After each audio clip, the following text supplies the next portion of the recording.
the Total Soccer Show. My name is Darryl Grove, and I'm joined by a man who I would make no changes to. Maybe six. It's Wow. Tyler Rockwell. Hello. That went from kind of nice but weird to kind of mean but also weird. So yeah, much like the US Gold Cup roster, I would be allowed to make up to 6 changes to you between the group stage and the knockout stage. Honestly, I would make none. I would have made none to the US roster as well. Bruce Arena has made 6, Taylor. Like, I see what you're doing here, and I understand the transition, but I'm now concerned that there's a possibility that you're a 7-style serial killer, and I really don't know what to make of that. Like when you say changes, are you talking about like I need a haircut? Or are you talking about like, I don't know, maybe I don't need that left hand? I'm talking about gluttony. Yeah, see, now I'm concerned. Now I'm concerned, Daryl. All right, before we get into today's show, right, we're going to talk about the 6 roster changes. We're going to preview USA versus El Salvador, the Gold Cup quarterfinal, and we've got some scouting reports on the end of today's show. We're going to talk about our new venture, Taylor. Let's do it. It's called, do you know what it's called? It's a combination of all of our names, essentially. Yeah, it's called Darryl Taylor Will. Yeah, exactly. It's the Top Drawer Soccer Show. Indeed. It's the Total Soccer Show in partnership with TopDrawerSoccer.com, who, if you've been listening to TSS for a while now, you'll have heard us mention them before. Right? They're one of our go-tos, right, Taylor? They certainly are. You certainly will have. I say it the way I said it because I had 3 different people from different parts of my life. Like, my wife was one of them, but I had like a friend from college and then a buddy here in Richmond all texted to be like, hey, did you know this show is happening? Like, thinking that somebody was like stealing our branding. And I was like, yes. We are a part of that. Yes, we did that. So if you're in the Total Soccer Show feed, the episode before this, you'll find the trailer, the preview for the Top Drawer Soccer Show. But what we really want you to do is go to iTunes or Podcast Addict or Overcast or whatever app you use, find the Top Drawer Soccer Show. And very importantly, Top Drawer Soccer is all one word, right? Mm-hmm. Top Drawer Soccer is all one word. Find that show and hit subscribe. Get us off to a great start because this is TSS business, right, Taylor? It is indeed. It's a new venture for us. As you said, it's a new venture for Top Drawer Soccer as well. But it's also an avenue like that we can explore maybe a little bit more in depth, an area that we find very interesting. Obviously, we have the scouting network, and so we have like a decent amount of knowledge when it comes to youth soccer, both in the United States and abroad. But this is more than your average bear. I think so, because I do enjoy when somebody, like, when I see those articles of, like, here's a guy you may not have known was playing for the United States. It's George Weah's son. And I was like, yes, I was aware of that when he was 15, because I'm a hipster. Is it fair to say that Will Parchman, who's our co-host in this venture, is next level knowledge? Like, he heard of Timothy Weah when Timothy Weah was 4. I think he heard of him when he was born. I feel like there's a chance that he has like spies, like little sparrows in all the hospitals around the world. In the maternity ward. Yes, and anytime like Ronaldo, I guess announced today he's going to have his 4th kid, I think, and the 2 of them were through surrogate in California. Like I feel like Will Parchman knew exactly when they were born and what dominant foot they were. Which foot came out first? Yeah, exactly. So yeah, please help us out, help us make the show a success. Go and subscribe to the Top Drawer Soccer Show, and if you do that right now, the first full episode where we talk about Barcelona Academy, the Barca Academy's entrance to the United States, that will drop Wednesday morning, 6 a.m. Yeah, I'm very excited to hear about that. La Masia is kind of big, so if we can establish La Masia in like all 50 states, that would be pretty sweet. But I'm also excited because it's an opportunity, as I said, to talk about like developmental soccer, youth soccer in a way that we probably don't on the Total Soccer Show. So it's going to be homegrown players, it's going to be development academies, it's going to be U.S. youth national teams, it's going to be youth international tournaments, some up-and-coming players. It's going to be all different types of youth soccer. Yep, and the focus will be on all that good stuff every Wednesday, every single Wednesday, starting tomorrow. There we are. Well, congratulations to you and Will for the first show, and I believe it's me and Will next week. Yeah, we'll rotate it around so that everybody gets involved. Alrighty. We all get to talk about Cristiano Ronaldo's offspring and what their dominant foot is. I mean, I'm assuming that Will knows that, and if he doesn't, I'm disappointed, Will. On today's show, then, Taylor, the Gold Cup. Yes, we sir. are through the group stage. The United States is through the group stage. Top of the group. I saw US Soccer put out a tweet celebrating that we won Group B. I believe there'll be some sort of ticker tape parade in the streets of Manhattan. But we move on to the quarterfinals where we face El Salvador. And Bruce Arena has taken full advantage of the rule where you can switch out 6 players between the group stage and the knockout stage. Do you have the players off the top of your head? The players that have been sent packing or the players that have been invited to bring a suitcase? Yes. Okay. The players coming in, I don't have it right in front of me. I think I can do it. It would be Michael Bradley, Gyasi Zardes, Tim Howard, Jesse Gonzalez, and then 2 other veterans who I've forgotten, Darlington Nagbe being one of them, and Clint Dempsey. Yes, that's correct. That's correct. And the guys leaving, somewhat surprisingly, are Dom Dwyer. Yep. Kellen Rowe. Yep. Maybe less surprisingly, Alejandro Bedoya because there's the birth of his second child. Brad Guzan. Sean Johnson and Christian Roldan. That's what I was going to say. Yes. So I think the place I want to start before we talk about the specific changes is I want to get on record that I really don't like that we do this. I don't like the idea of really shaking up the roster halfway through a tournament. I think, to your credit, you didn't like this before the tournament began. I think you didn't like this when the roster was first unveiled and we had that conversation about, like, now he can make changes after the group stage. I'm pretty sure if people go back and listen, they will hear you say, I hate when they do that. I really hope Bruce Arena doesn't do that. And I think a lot of people expected him not to. They thought it would be sort of Bruce Arena, the pragmatist. He's going to stick with this team and see what they can do for him. And evidently that was not the case. And we kind of did this in 2015 and it didn't work out, and we're doing it again now. And it's not like it's not like everybody's doing it, right? We went and looked at everybody else's roster, all the other teams in this tournament.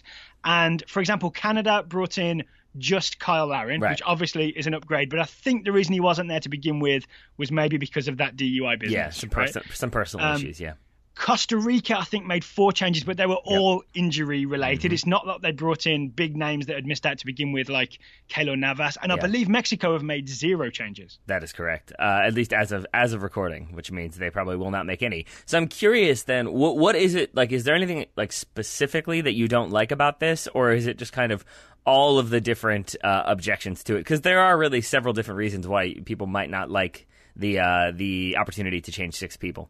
Well, I think it's because the knockout stage is where the Gold Cup gets a bit more serious for the United States, right? It's where you're going to face. I mean, I know El Salvador aren't the best opposition, but there's better opposition down the road, right? And if you really want to test players like Dom Dwyer and Kellen Rowe and even Christian Roldan, right? Like, I get the idea of giving them a run out against some smaller nations. I mean, I know Panama was a good team to play against, but to really put them in the heat of battle in a knockout tournament, you need them for the whole tournament. It's almost like they got only half the tournament experience. I mean, it's literally that, right? Half the tournament experience. Yeah. Because there'll be a quarter, a semi, and a final, hopefully.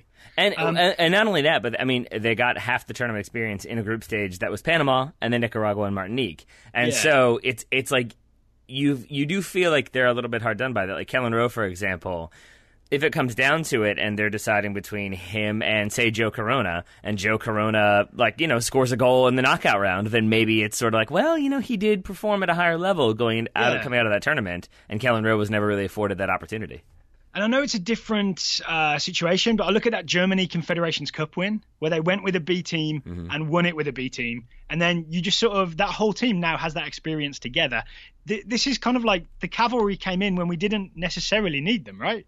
Bradley, Nagbe, Altidore, Dempsey. Like we could have tried going through this with Dwyer and Rowe and Roldan and the rest. Right. And so, I mean, and to do the sort of devil's advocate counterpoint here, I guess the argument would be that you want to see what your stronger players can do in a knockout round because you want to get them as much like kind of important match experience heading into a tournament. So you do want to see if these guys can elevate the game and kind of elevate the performance of the players around them. And it's also worth noting that like Michael Bradley is going to be a starter at the 2018 World Cup. So too is Gyasi Zardes. So you probably want to see if they help kind of raise the game of people around them, because there's also a chance that, say, Joe Corona has looked good in those group stage games, but maybe he looks better if you put him around the kind of like starting number 6 and the starting number 9. Maybe that kind of changes things a little bit. Maybe that raises his game a bit more. But then Rowe and Dwyer don't get the chance to do that, right? Like, I'd love to see Dom Dwyer making those runs on the end of a Michael Bradley sort of direct overball. You know what I mean? I think that would have been an interesting sight to see. But I can see that, like, if I keep banging on about this, it's just going to be me complaining for the next 2 hours of this podcast. So I'm willing to sort of pivot and talk about the changes themselves and how it affects the team. Well, I'm okay with doing that, but I also don't think that you bringing up this issue is complaining or just like whining. Like, I think you are justified in your opinion, and I think part of it, maybe not for you, but for me, is because of the criticisms we've had of Bruce Arena in the past and of coaches who do multiple cycles when it comes to World Cup qualifying, that they tend to be kind of a little bit like, I know this guy and I know what he's capable of, and yes, he's 4 years older, but I trust him. And we were worried about Bruce Arena doing that, and thus far he hadn't done that. But it does just feel a little tiny bit like maybe that is happening. Because to me, it feels like he's made some of these decisions with like, I know this guy and I trust him and I know he can play well. And honestly, I'm looking specifically at players like Gyasi Zardes, who I think a lot of people have been very frustrated. Right? Yeah, and is still there, and people have been frustrated about that. And that either, you could say maybe that's him saying, no, I want to see what he does in a knockout round, and that if he doesn't do anything, then that's it, like he's had his chance. But I really do feel like it's more of Bruce Arena saying, I coached him at club level, I trust him to get things done, and he can execute a game plan when I need him to, so I'm going to keep him around. And to me, that then says he's going to keep him around for the World Cup too, and I don't know if I love that. Okay, final thing I want to say on this is that it also possibly undermines the entire tournament. Yeah. It just makes the Gold Cup look weird. Yep. But here's what I'll say then. The fact that Bruce Arena has called in those trusted big names, a lot of people have interpreted this, I think correctly, as Bruce Arena wants to win this tournament, right? You don't call in Bradley, Altidore, Dempsey, etc., unless you're pretty serious about lifting the Gold Cup, which we didn't manage in 2015. We didn't even get to the final. So maybe we should look at the changes through that prism and sort of what does that mean for the players that were let go? Okay. How do you mean? Like, for example, does it mean that Dom Dwyer, Bruce Arena looked at him and said, hey, you were pretty good in the group stage, but we don't need you from here on out? I don't think is it Bruce Arena saying, I don't think you can do the job for the knockout round? No, and actually, if we're going like full disclosure here, I did kind of wonder that, and you talked me out of that sentiment a little bit, because I don't necessarily know if it is the case that he doesn't think Dom Dwyer can get it done. I think Bruce Arena is aware that he has a lot of criticism. He doesn't have nearly as much pressure as, say, Jurgen Klinsmann did near the end of his tenure in charge of the national team. Yeah. But if Bruce Arena comes in and also doesn't win the World Cup and kind of plays some players that maybe were questionable bringing them in, and then he doesn't really, like, the team Wait, doesn't did you mean Gold Cup, not World Cup? Oh, sorry. Yeah. If we're setting the bar as Bruce Arena has to win the World Cup, then we're setting it pretty high.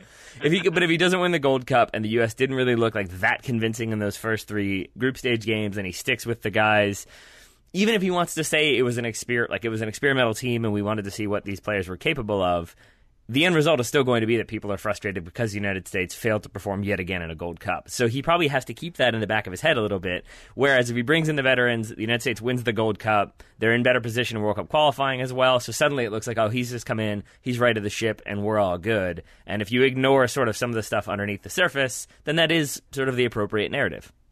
Okay, that's fair. But then would you have dropped Dwyer and Rowe? Because those are the two names that everyone is focusing on. And I think I understand it because they're the guys that were arguably the most impressive of the new guys in the group stage. And you would think that the reward would be you get to stick around for the knockouts. But instead, in comes, I'm going to say the direct replacements are Darlington Nagbe because he's going to play left wing and Rowe was playing left wing, and Josie Altidore because he plays in Dwyer's spot. I think I didn't really get it at first, and I kind of sided with Alexi Lalas here, where his point was, if these are the guys that do seem to have proven themselves the most, have really kind of elevated the team and their game when they've been in that starting 11, why then send them home? And I saw a lot of people making the argument of, well, no, they've proven that they belong there. Bruce Arena's seen what he needs to see. They'll be, included later on down the road. Right now, he wants to focus on winning the tournament. Okay, I could buy that. Except isn't the logical point then, well, then you stick with the guys who are playing well, and you get rid of the guys who haven't played that well or aren't going to get any minutes. And I think that probably the truth is somewhere in between, which is that even if you stick with the guys who are playing well, as you said, you're bringing in players that are going to play those positions and are going to be the first team starters. You're not going to start Dom Dwyer over Josie Altidore. You're just not going to do that. You're probably not going to start Kellen Rowe over Darlington Nagbe. So I think then it becomes, and this was your point that you kind of swayed me with, is that then it becomes, well, would you rather those guys kind of sit on the bench, even if they have played well, or would you rather they go back to their MLS teams, especially the Revolution, who could use a player or two? And then Kansas City, your point was that, they have 3 players in this squad? Yeah. So, the reason I mention that is because I see it as part of this 6-player change, maybe a negotiation with Major League Soccer teams, right? Because they're going to be, they took that little break for the Gold Cup, but now they're going to be sort of back in business. And Sporting KC have lost Beasler, Zuzi, and Dom Dwyer. And so maybe there's some negotiation with Arena where he says, okay, you can have Dom Dwyer back, right? Because he can't really lose one of his defenders. Like, much as we're not thrilled about Zusi as a right back, you can't just send away a right back and not have one, right? So Dwyer's like the only one who's kind of expendable. And then maybe Kellen Rowe and Juan Agudelo, New England might be saying, well, give us one of those guys back and you're bringing in Darlington Nagbe anyway and he's going to start. So let us have Kellen Rowe so we have some chance of winning games in the interim. I doubt that they would make that much of an argument about like, well, you're bringing in Darlington Nagbe and he's going to play there. So, but I'm with you that I think it probably is sort of, well, we would like at least one of our players recalled, and they probably would have asked for Kellen Rowe. I say that only because maybe Juan Agudelo is going to be the player that they can understand a bit more, is going to be in consideration, is going to be in contention, and Kellen Rowe maybe will help the overall team a little bit more. I mean, that might just be speculation, but I do think you're right that they basically said we want one of our players sent back to us because we could definitely use it, since right now New England are outside the playoff spots. Yeah, and we're halfway through the season, right? I do want to say one more thing. Yeah. Maybe it's watching Game of Thrones, or maybe it's also having watched all of Vikings. But like prophecy plays a big part in those shows. Yeah. And I do have this this sad image of like before the season, Benny Feilhaber goes to like his fortune teller, and they're like, I see in the Gold Cup 3 Sporting Kansas City players will make it, one of whom will be an exciting attacker. And Benny Feilhaber was like, yes, I'm finally going to get my chance. And then the roster selection rolled around and Benny Feilhaber was sad. Yeah, prophecy always is not what you think it is. It's always like double-sided. It's like Macbeth, the thing, no man of woman born. Yeah, that whole thing. Yep, yeah, exactly. He had one of those prophecies. Okay, let's think of it this way then. I'm trying to get positive about this going forward. Sure. Maybe one positive I can grab onto is Darlington Nagbe. We were so frustrated with Klinsmann not really giving him his sort of full authority and not saying, yeah, Darlington, you're the man. Like, I'm kind of encouraged by the fact that he was called in as one of the 6. Yeah. I mean, Jesse Gonzalez is a different case, right? Because we want to just get him in because the paperwork's gone through. But everyone else in the 6, they're sort of senior players who can expect to walk in the team and start bossing things. So I'm taking this as a sign that Darlington Nagbe is now one of those guys. He's bracketed with Bradley, Dempsey, Altidore. Yeah, I think he probably is. And I do think it speaks to Arena probably having a very, very, very strong idea of who, say, his 20 top players are. Maybe there's 3 spots left. And I think it's safe to say that Nagbe is in that 20 as opposed to in contention for that 3. I would say Nagbe is in his top 11 based on his team selection over the recent World Cup qualifiers. Nagbe seems like one of his go-to guys, right? Yep. So there's an element there as well. Like, I enjoyed Kellen Rowe. I don't think what we saw from Kellen Rowe is better than what we've seen from Darlington Nagbe. So it is ultimately an upgrade in terms of our left winger. Yeah, I mean, I think that's definitely true. And I think it's unfair because you can only play the opponents you play. But, to say, Darlington Nagbe's whole career with the U.S. national team, which is, it's not like he's, been there for 15 years or anything, but you get my point, versus Kellen Rowe's, a couple games in this tournament, it's not quite the same level. So you can understand then why, if you're making that choice, it's going to be Nagbe over Kellen Rowe. What do you make of the idea that the 2 goalkeeper changes, but no defensive changes, right? The defense was left basically as is. And now when I tried to do a little lineup, and maybe we'll talk about final lineup later, but the front, say 6 players, like the attackers and the midfielders, looked almost like first choice. And then the back 4, with the exception of Villafania, is very much second choice. So it seems like we've got an attack heavy 11. Yeah, I mean, I think that's definitely true, and I think maybe that is where Bruce Arena wants to see who can continue to raise their game. I think it's also the fact that a lot of the defensive options play in Europe, and they've all started started their preseason campaigns at this point, or most of them have. So it's not like he's going to pull DeAndre Yedlin away from Newcastle to come play in a couple games in this tournament. Same goes for John Brooks or Jeff Cameron or Fabian Johnson. Yeah, so it's more a reflection of where the best players play as opposed to a plan that Arena has. Yes. Okay, I am with you there. Anything else you're excited to see in terms of this new roster we have? I think I'm excited to see how much better or worse or the same they look with Michael Bradley. I think that will be very interesting because it's a grand experiment, right? We talked about this. I mean, again, if we want to go full circle here, after that Ghana game, Kellen Acosta and Dax McCarty look so good that I really was like, ooh, it might be a little bit of pressure. It's the Yogi Low thing. He wants his players to feel the pressure so they elevate their game. And since then, it's been like, oh boy, like, okay. And like, really, that has kind of become the narrative of like everybody who questioned Michael Bradley and how good he is, here's your answer as to why he should be in this team. So I'm curious to see how much better the team looks right away, or if they look better right away, or if there are maybe larger problems that need to be dealt with. Okay, without thinking too hard, who partners Bradley in central midfield? McCarty or Acosta? I'm guessing, even though you and I have talked about this before, and I think we said that we wouldn't mind it being McCarty, I think it will be Kellen Acosta. Why so? Because that's the pair that he seems to have gone with, or he seems to prioritize or favor at the moment. That was who he went with against Mexico, I believe. Okay. So I could see him kind of sticking with that and seeing if they both do kind of step up a little bit. That said, I mean, Dax McCarty has looked good. He came in and kind of figured things out right away in a way that I think Kellen Acosta struggled with a little bit. So I wouldn't be surprised to see Dax McCarty either, but I think I'm leaning towards Kellen Acosta rather than Dax.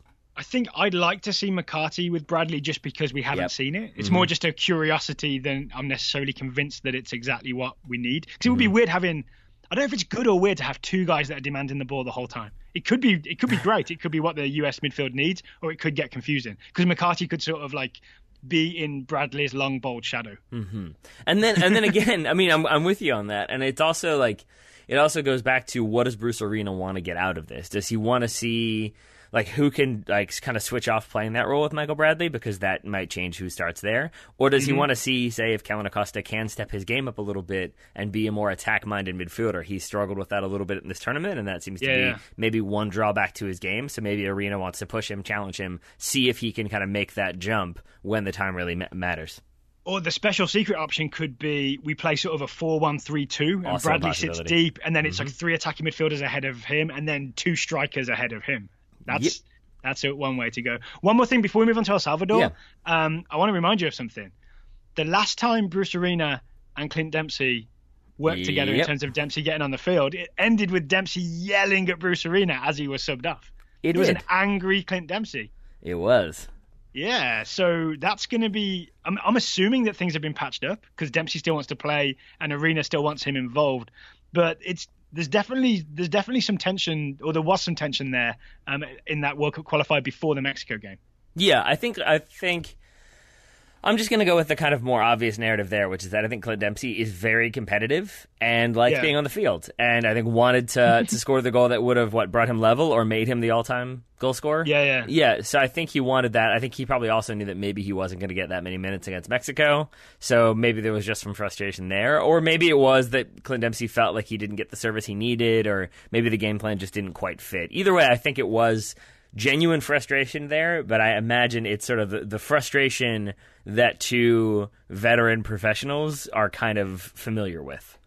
Okay, so it's like in like a really good marriage where you can have an argument and you know it's not a big deal. Yeah, exactly. So it's just like Dempsey and Arena, heat of the moment, and now all's good. We don't need to worry about it too much. Sometimes the orange juice, like not getting the orange juice from the store, is a metaphor for like forgetfulness, and sometimes it's just that your wife really wanted orange juice. Beautiful. That's from The Sopranos once. I think I made a note. I was watching The Sopranos, and there's like that's the straw that breaks the camel's back with Carmela as he forgets to get orange juice once, and she like smashes all the groceries and loses her mind. And as I was watching that scene, I just thought, like, what if it really was like just about the orange juice? Like she was so devastated that he had forgotten orange juice. All right, before we move into previewing El Salvador and maybe having a go at picking our US 11, we should let you know today's show is sponsored by Wohven. Woven make the wonderful T-shirts that then ship direct to your door. They certainly do. I'm wearing mine right now. It's a camera, Daryl. Yeah, you sent me a photo before we recorded, right? So that I could see what it's about. So here's how Woven works. It's $15 a month for a graphic tee subscription, or $11 for a plain subscription. But for $15 a month, you get a graphic tee designed by a designer that Woven have partnered with. It's kind of a mystery. It comes to your door, you open it up, and then you see what the design is. And I've looked back at their past designs. There is no way you can not be happy with the designs. It seems really beautifully chosen. As I would agree that your camera T-shirt is exactly in that category. Well, thank you for that. I think I also appreciate it because a lot of times when somebody buys you a T-shirt, like it can go one of two ways. It can be great and it goes like automatically into the rotation, or you can have that like, okay, all right, thank you for that. And then it kind of, it finds its way to the back of the drawer, or the bottom of the drawer. And Woven, it was definitely one of the few times that I've gotten something like I didn't, purchase it. You don't pick out the design. It just kind of shows up, and you're like, all right. And the first time I saw it, I was like, yeah, I like that. I wore it once, and now it is near the top of the rotation when it comes to my T-shirt preferences. All right, let's talk about this rotation. Sure. Do you have kind of like a league table in a drawer? Is that how this works? Yeah, probably. So you have like your top tees? Yeah, I think so. Unfortunately, I tend to prefer long sleeve T-shirts. I have probably more of those than I do regular T-shirts. And as I joked about in the Goalmouth today, the atmosphere in Virginia is, I'm going to say, to be generous, I would say jungle-like. And so long sleeve T-shirts don't really work right now. So yes, I think if that also helps Woven, because it is a short sleeve T-shirt, rise to the top of the pile. And as we said, the neatly folded pile, mind you. I can imagine you have a neatly folded pile. Didn't you used to work at a clothing store that we will not name? I sure did. Not a sponsor, but you did, yeah. And you learned Worst to job fold I've ever correctly. had. Worst job I've ever had. I've seen your T-shirt folding, and I kind of want you to do it for me. Oh, I mean, that I got out of it. I still haven't quite figured out how to properly fold a fitted sheet, but that comes with time, I imagine. But yes, that was the one good thing. But when you work for a clothing company and everything runs small, people don't like it. People are not big fans. Well, with Woven, they are beautifully sized. They are indeed. You can select your size when you subscribe, and then the T-shirts will start showing up at your door in a package that says, "We know where you live," which is still my favorite thing about the packaging. So yeah, it's $15 a month, which really is, for the quality of the T-shirt and the really, really good graphic design. It's an absolute bargain, and the reason they're able to do it is because of this kind of unique surprise design business model. And even though $15 a month is a deal, you get an even better deal when you use the Total Soccer Show discount code. Yes, that promo code is TSS2017. You put that in at checkout. You get how much off, Darryl Grove? 25% off your first T-shirt with TSS 2017. There it is. Wohven.com, which is spelled Wohven.com. Link is in the show notes. And that discount code, Taylor, is good until the end of July. After that, it is no longer good. So if you're going to use it, you got to use it in the next couple of weeks. You do. And one quick point before we move on.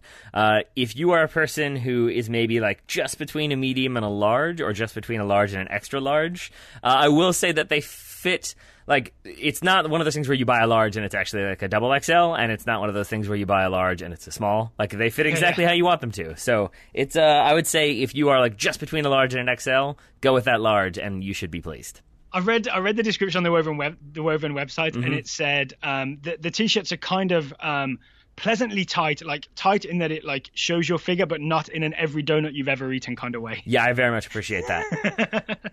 You get through some donuts? No, not really. It's more so that when I'm not paying attention to my posture, I stand in what my wife has kindly, gently informed me is a super unflattering way, where I sort of like lean back and thus like shove my belly out. And so if I'm not paying attention, it does look like I've put on 70 pounds. So Woven helps me mask that, and I appreciate that fact. Because I don't think I have. I like to think that if I had put on 70 pounds, you would have let me know. Well, when I get back to Richmond in a couple of days, I will let you know. Right. I hope it's not the case. The website is woven.com, Wohven.com. Discount is TSS 2017 for 25% off until the end of July. Link will be where, Taylor? I believe in the show notes. Yay! All right, thank you to Woven.com. Shall we move on to talk El Salvador? Sure. So the USA-El Salvador is Wednesday night, July 19th, 9 p.m. Eastern. The game is in Philadelphia, and it's on Fox Sports 1. As for the actual kickoff time, I think maybe just after 9 o'clock. Yeah, I think that's a safe bet. I'm trying to learn my lessons from the Gold Cup. CONCACAF keep tricking me. Shall we talk about the US's opponents then? We haven't watched every game that they played in the group stage, but we've looked at some of what they've been up to. What have you noticed, Taylor, from what you've seen?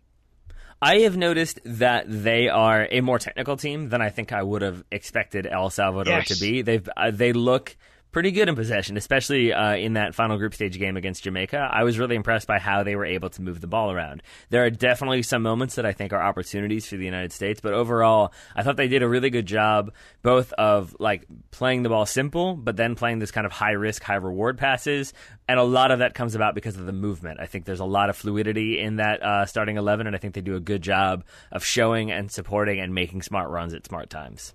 The guy that very much impressed me was number 7. Really? Darwin Seren. Interesting. Darwin Seren, number 7. He was like, at least in the Jamaica game, he was the deepest of the midfielders, and he was the guy who, we talked about last couple of shows about that Michael Bradley, Dax McCarty thing, where he's the guy that always wants the ball and will receive it in any situation, and then will do something very smart with it. So every pass seemed to go through him, through the midfield. So part of what I was thinking about is if you're the United States, you want to maybe shut down Darwin Seren. Make sure that he's not able to keep receiving the ball. It's interesting that you say that because my note is that he can be a liability in possession. Ooh, okay.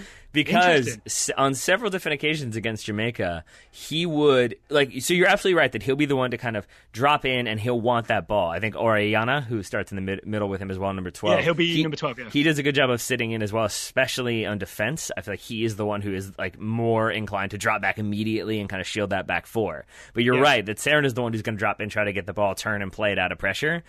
And he can do that really, really, really well. But sometimes, just sometimes, when he himself is put under pressure, that first touch is a little bit sloppy. A couple different times it rolled underneath his foot, and then he had to make up for it. And they still were able to keep possession. But I think you could punish them, and I think you're absolutely right. That for that reason, and for the reasons you mentioned, that if you put him under pressure and you make sure that somebody's paying attention to him at all times, you're really going to limit what El Salvador are able to do in terms of transitioning from defense to attack. All right, so we might be saying two different things, though, because I was imagining, we need to just make sure they can't get the ball to him, block him off completely. But you're saying maybe, mark him but stand off a little bit, let him receive the ball, and then hit him. Or just, I think I like your plan better if that's what you're going with. Sure. It's basically just don't let him get comfortable. As soon as he's kind of able to be like, oh, I can boss this game, then you might have some problems. But if that kind of first touch, and maybe this is one of those situations where it is sort of first touch is a first tackle, and maybe in another, if that tackle came in the 60th minute, it's a yellow card. Maybe it's that sort of situation when you sort of let them know early, we're on you, we're going to be on you all night. Yeah. I imagine if Dax McCarty or Kellen Acosta starts, they might be the guys, because they'll be higher up the field than, say, Bradley. Yeah. They might be the guys to go after him, right? Be snapping at his ankles. I could see that. I was also kind of impressed with number 8, Dennis Pineda. Mm-hmm. Did you catch him? I did. He played kind of left midfield. I looked into his story a bit. He's only 21, and he's a Tigres player in Liga MX, but on loan in the 2nd division in Portugal. But I saw him with some really nice moves. He does that thing that I always think this is a sign of a really good player when they do the rolling their foot over the top of the ball move. Yeah. I always find that when I'm defending, I find that kind of intimidating because I'm like, oh no, that guy's confident enough to do that. Yeah. And he does that. He does that both when he's going at people, and he does it as a way to sort of slow things down. Because I would notice that too, that he would get the ball and kind of break down that channel, but then he would kind of roll it back and cut it back, and then he'd play into the middle, and then he'd make another run. So I thought he was very good with just the little moments of technique, but also just that he kind of kept moving. It was a lot of follow your pass, follow the ball, make sure you're moving to support your team. And I think that's potentially problematic for the USA because they do have those new faces coming in. It might take them a couple minutes just to make sure they're all on the same page. And before we move to the forwards, I've got to say I was less impressed with number 10, Mayen. Yep. Did you get a look at him? Not as much as I did Pineda and another guy I want to talk about. So you talk to us about Mayen. Well, he just looked kind of so he's actually a former US under-20 international who switched to El Salvador. I think he plays in the El Salvadorian League because he didn't quite cut it in MLS. But he looks like a guy who has lots of creative ideas but doesn't always pull them off. And he kind of looks like he's wearing number 10. He's got kind of long hair pulled back, flowing. He kind of looks a number 10 from the 80s. I'm with you. He's got that kind of shorter, wider stance. I believe he's their set piece taker, or at least their set pieces from about 30 yards out. But you can imagine him in shorter shorts and he maybe wants to be someone else, but he's not quite up to that standard. That's maybe harsh because I haven't seen full matches and paid proper attention to. You know what I think it is, Daryl? I think it's that again, I haven't watched El Salvador a lot, so forgive me if I'm wrong with this, but I believe it's long hair and it's curly hair. Yes. And it's a short jump from that to the mullet. And the curly mullet is that sort of 80s, early 90s look that I could then see. You had some short shorts in there. You cut that mullet back a little bit, and all of a sudden, he seems period appropriate. And I did see him kind of at fault for one of the goals they conceded against Mexico, I believe, where he kind of didn't do his marking job properly and kind of fell over. Mm-hmm. So he's just a guy that I wouldn't fully trust if he was on my team based on the little that I've seen. Well, one guy who I haven't just jinxed us. He's going to score a hat-trick now, isn't he? He might. One guy who I think I wouldn't mind being on my team, if for no other reason because the United States could maybe use some more options at left back, is Marroquin. I thought he was pretty impressive as well. Ruben Marroquin, number 23. He had a nice assist, didn't he? He definitely did. But he also does a really good job of making those kind of delayed but very pacey runs. So it's not like he is always just bombing forward immediately. He's definitely inclined to get forward, don't get me wrong. But he seems like he picks his spots, and suddenly he goes flying past Pineda, and then Pineda plays that ball in. And then to go to the goal that they scored against Jamaica, it was Marquinhos picking up the loose ball, driving into the middle, and then playing that sort of like reverse ball back across, splitting three defenders into the path of Bonilla, and Bonilla finishes at the far post. So it's like the ability to get forward from Marquinhos, but also to play a very smart ball that I think is worth keeping an eye on for the United States. Yeah, so Nelson Bonilla is a guy to talk about. He's going to be wearing number 9 for El Salvador, and I saw at least 2 goals where he does a really good job of doing like a sneaky bending run where he ends up on the outside of a centre-back. So he's in that gap between one centre-back and one full-back, and he runs past the outside of the centre-back and through that gap. And it seems like the rest of the El Salvadorians know that he's going to make that run, and that's when they should slip it through. And then he's very good at like cutting it back across inside the far post.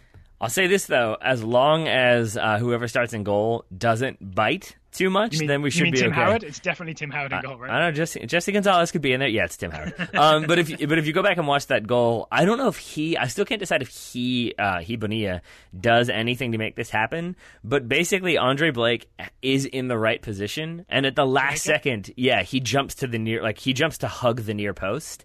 And if he doesn't do that jump, he's got the far post covered. So I can't tell if that was Bonilla being really, really clever and just taking an extra touch and making Andre think that all he needed to do was mark the post. But either way, I think just be smart and be a fundamentally good goalkeeper, and we should be okay. Okay, all right. So don't be too scared of Bonilla, but watch those runs. Yep. Matt Beasler, Omar Gonzalez, Matt Hedges, Matt Miazga. Yeah, oh boy. Any of the Matts. Oh, boy. I didn't think about them having to watch that offside line. Oh, boy. Yep. Maybe we'll talk about that in a minute when we get to the US lineup. One of the striker worth keeping an eye on, Rodolfo Zelaya. He's going to be number 11. This is an interesting... He's not going to play quite as high as Bonilla. I think he comes back a little bit. But he is one of the guys that was involved in the 2013 match-fixing scandal. Do you know about the El Salvadorian match-fixing scandal? I do, because you told me about it right before we started recording. But that is the extent of my knowledge. So why don't you talk us through it, Daryl? So in 2013, 14 players were banned for life from ever playing for El Salvador again. I saw it phrased as they were never allowed to wear the El Salvadorian jersey again, which I think mainly just meant on the field. I'm sure they can wear it in the comfort of their own home. Yeah, I was going to say, what does that mean?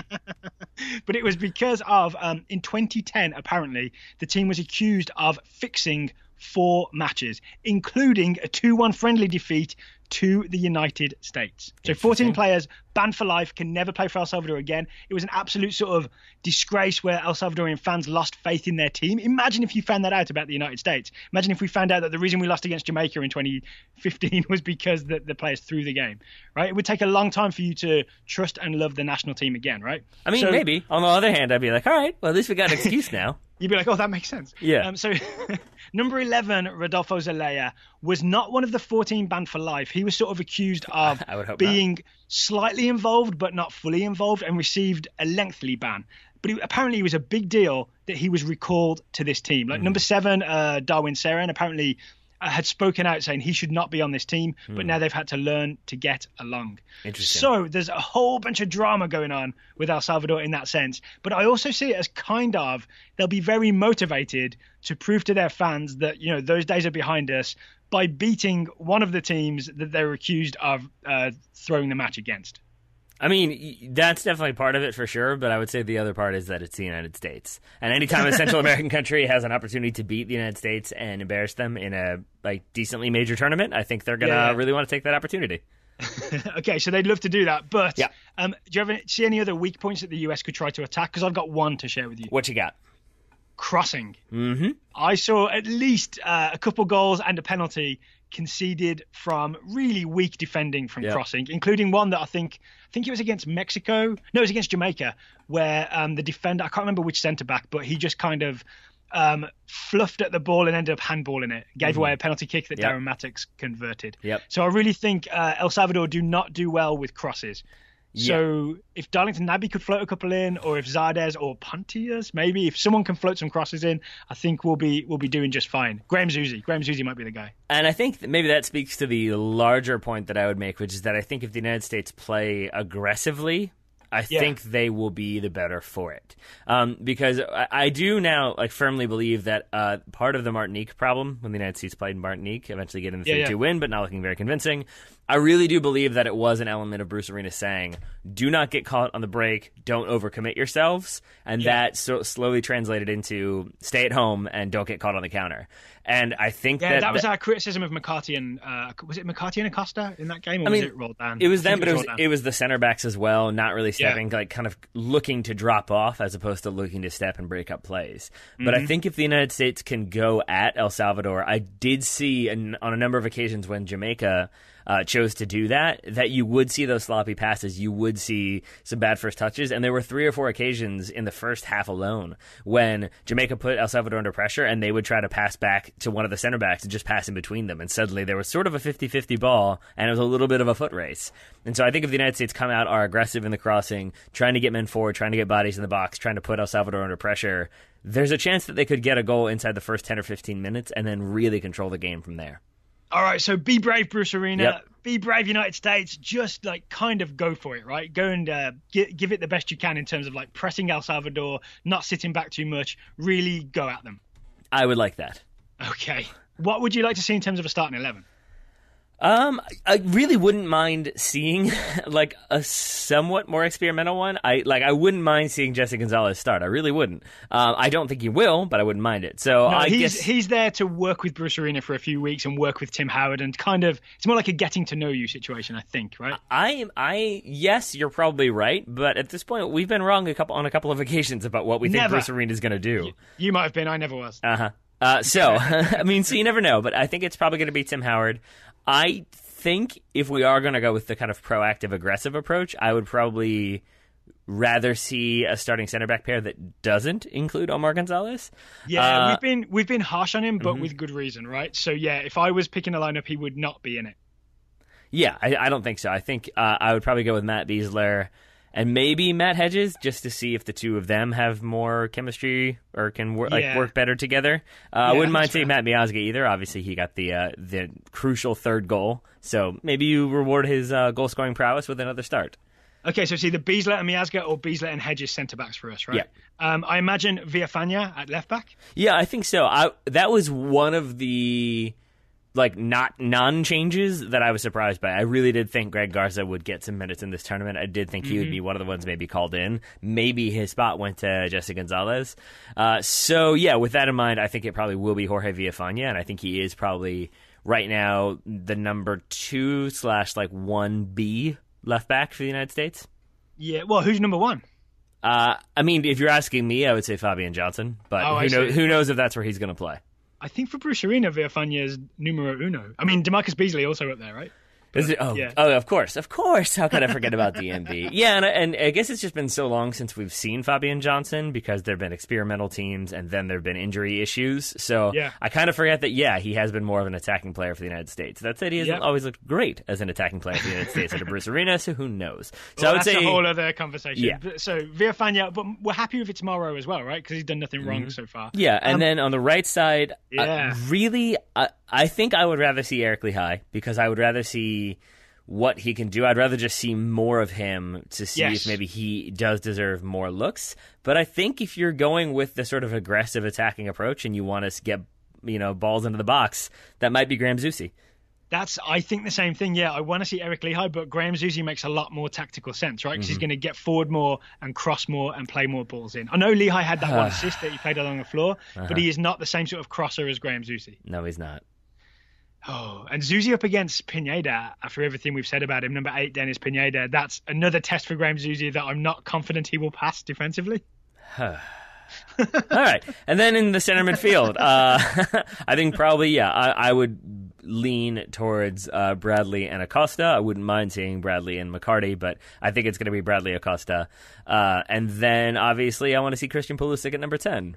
No, thank you. Yeah, he's doing preseason. That's not allowed. He's getting assists for Borussia Dortmund against Milan instead. He certainly is. He's doing fine. I think, actually, I would like to go with maybe just Michael Bradley. Just Michael Bradley as the number 6, and then a bunch of attacking midfielders ahead of him. All right, so who would you have then? I think I would go Nagby on the left.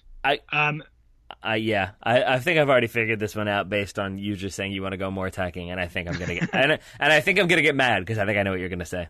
I think maybe Nagby on the left, Clint Dempsey underneath the strikers, and I think it's Gyasi Zardes on the right. Yep. And then it's maybe a front pairing of Josie and Jordan Morris. I could see that. I could also see Joe Corona getting reward for kind of looking good, linking up the attacks, being a good technical player. I could see him, and I wouldn't mind seeing him and Clint Dempsey as like two more attacking players behind Gyasi Zardes. I think that could be an interesting kind of technical combination.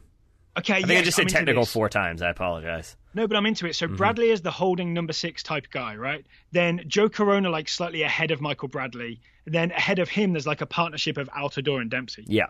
Then I think you've got a lot of connectivity through the middle. And then you've got Zardes doing hard work on the right. Because the one thing you can't complain about Gyasi Zardes, he will work back, right? So when we're up against 23, Marroquin, the left back we talked about getting forward, and you're up against Pineda, maybe Gyasi Zardes is helpful. Oh, I can complain about Gyasi Zardes.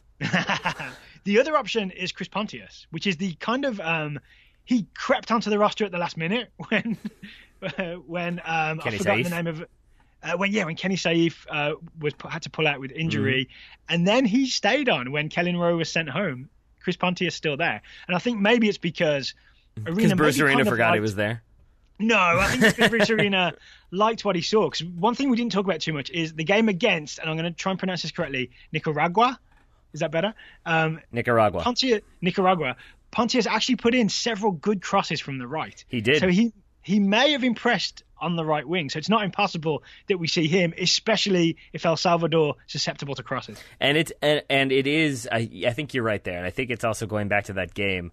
One of the things that stood out to me about Chris Pontius in that game was that he was like very aggressive with his running. That he was like very much trying to get forward as much as possible, but sort of making the decision to do so and then sticking to it. And so that did lead on a number of occasions to, I think one of the goals comes about because he like one time touches the ball and then gets taken out, but it's after like a 30-yard sprint that he makes to be in the right spot to be able to play that one-time ball. There are other instances like that where he kind of makes the decision to be involved and then gets into a position where he can be involved. And again, that sort of aggressive attacking approach might be what the United States need.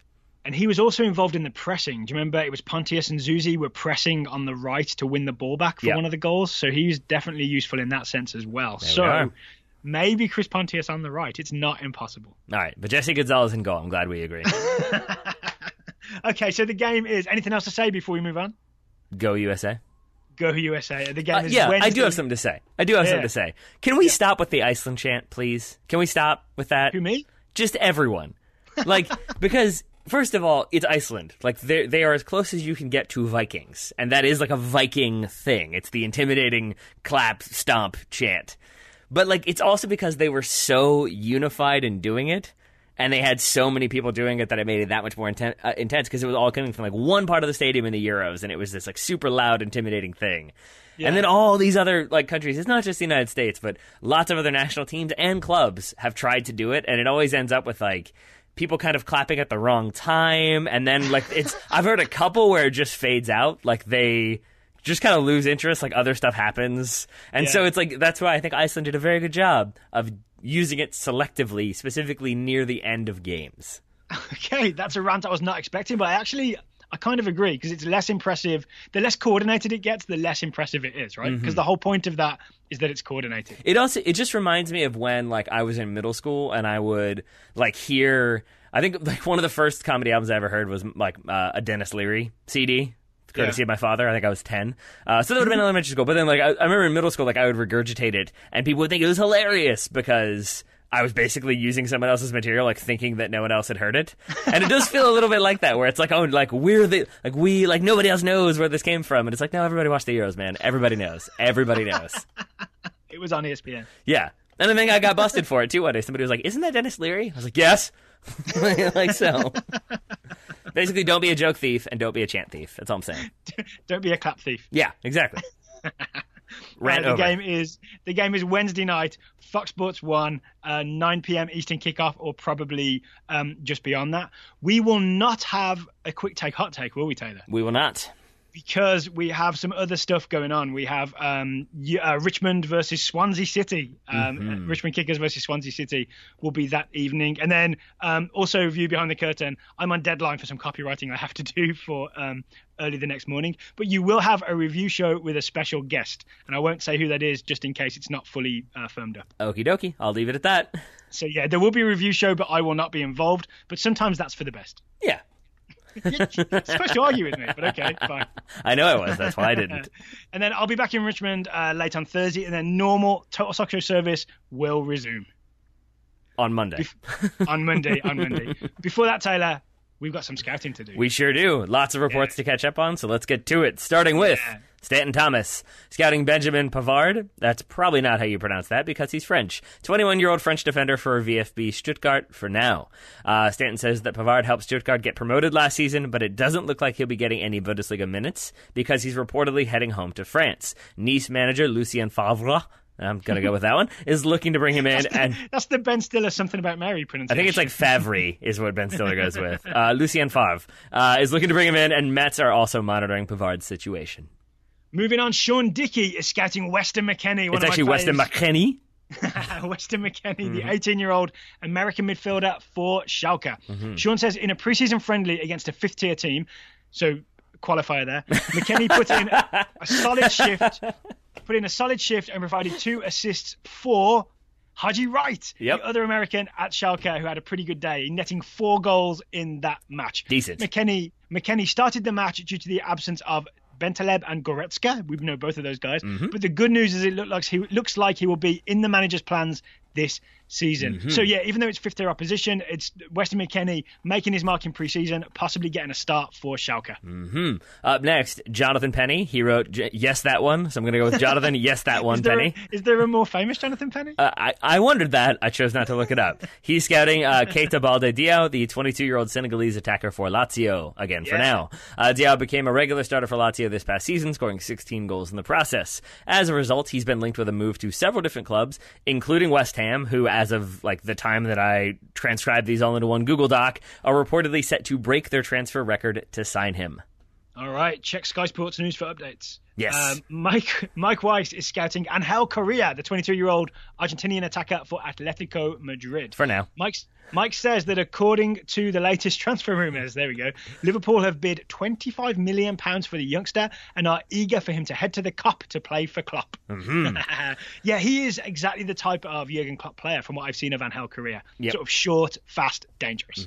A future Premier League and world beater is Andrew Carlton, scouted by James Jones. Andrew Carlton, the 17-year-old American midfielder for Atlanta United. Carlton had a goal and assist in Atlanta United's U16's 2-0 win over Vancouver and the semi-final of the Development Academy Championship. They then bested FC Dallas in the final, with Carlton scoring a brace in a 2-1 victory. He hit a perfectly placed free kick to give his team the lead, and then hit a beautiful volley from about 30 yards out to secure the win.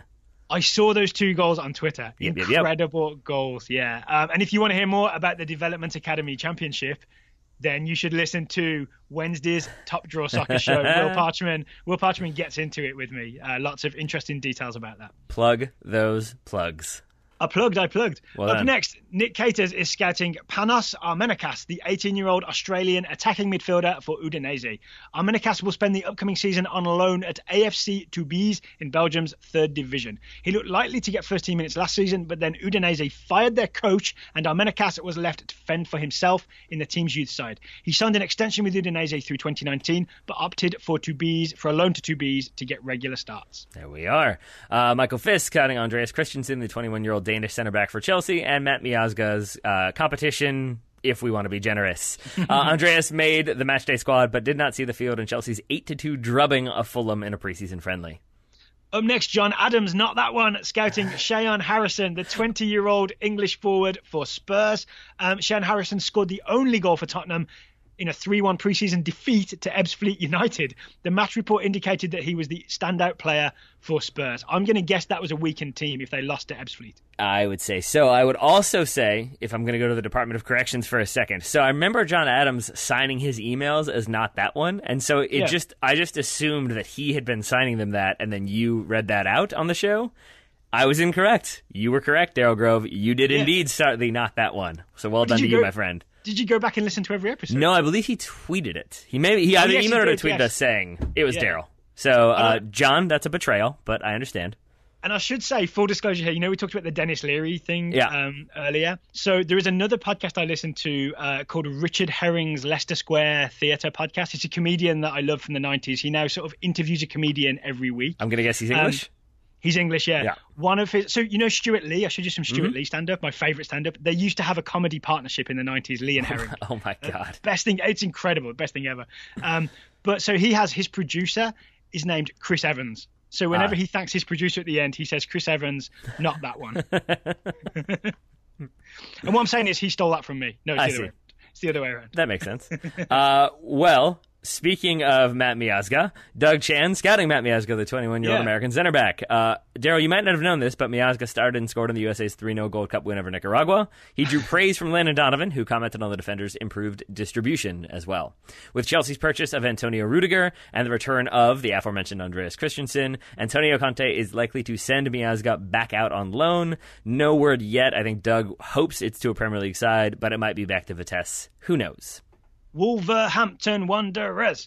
I'd like that. Next. Since you and I have a bet on them, I would like that. Guy Yedwab is scouting Serge Gnabry, the 21-year-old German winger for... Details to be revealed. Guy says, those, quote, rumours of Gnabry going to Hoffenheim have become fact. He's heading there from Bayern on a 1-year loan deal. Wow, he barely had time to unpack his stuff in Munich. Yeah. I also enjoyed the next report from Luis Grafe, scouting Joshua Kimmich, the 22-year-old German defender for Bayern Munich. I enjoyed it because he mentions that Kimmich might have a lot of competition, including Serge Gnabry. Maybe not so much now. Kimmich has recently been linked with Barcelona, though he has said he is happy at Bayern. He will also not be going on the preseason tour with Bayern since he's on holiday from the Confederations Cup. So that fact, coupled with the new signings for Bayern, I think the big one there being James Rodriguez, but obviously there have been some defenders and midfielders as well. We've heard about Rudy. I think he might play there. Just kidding. We know he does. It means that basically Kimmich will have to put in some very good performances in preseason to impress Ancelotti and make sure that he is still in the starting lineup, or at least in contention for the starting 11. Yeah, so Lewis requested to scout Joshua Kimmich, and I was really excited when he did, because I every time I see Kimmich, I think, wow, there is a player. But he also doesn't seem to quite establish himself as with a regular position in the Bayern first team. And I'm worried that long term that's going to be a problem for him. So it's weird how that happens. I'm really excited. I'm really excited to have someone tracking him this season to see how he does. If he starts falling out of the starting lineup, for example, then I'll be worried. And maybe then he can have a loan to Wolves to revive his career. Yeah, I'm sure that'll do it. Okay, Axel Romain scouting Nathaniel Chalobah, the 22-year-old English midfielder for Watford. After being on Chelsea's books for 12 years, enduring 6 loans and only seeing the field 15 times for the senior team, Chalobah has completed a permanent move to Watford. With Chelsea's addition of Teemu Bakayoko, it was looking like Chalobah will likely be spending time on the bench again in 27 if he had stayed. This is the classic story of English youth at Chelsea, right? They do everything, they bring you through the ranks, and then they go and spend 40 million on someone and then send you to Watford instead. Yeah, it's almost like maybe don't sign for them when you're a young player unless you know that you're definitely going to be in there with starting contention. Yep. Speaking of a youngster who is probably going to get a lot of attention, more on that in just a moment. Jared Morgenstern, he's getting some attention, I'm sure, but he's scouting Alphonso Davies, the 16-year-old Canadian winger for Vancouver.